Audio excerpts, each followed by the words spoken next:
Primeiro-ministro Kairala Sanana Guzmão relata a lei orgânica nível completa ao novo presidente da República, José Ramos Horta.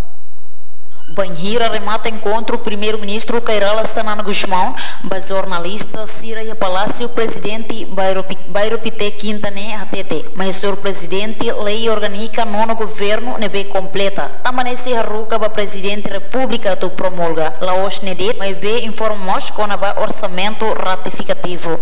É incondicional, das seguidas, mas é revelado pelo presidente que até orgânica do governo é a minha completa teona.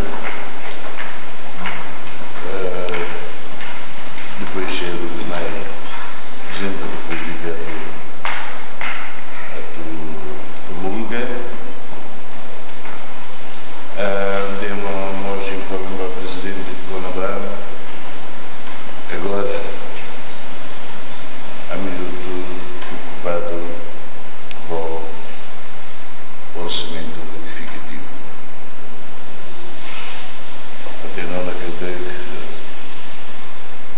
que o governo anterior tinha orçamento para 2023 2 bilhões 155 milhões.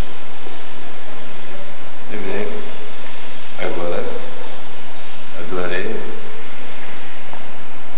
se junho a dezembro sair de Mangato Gasta, sair de Mangato Gasta.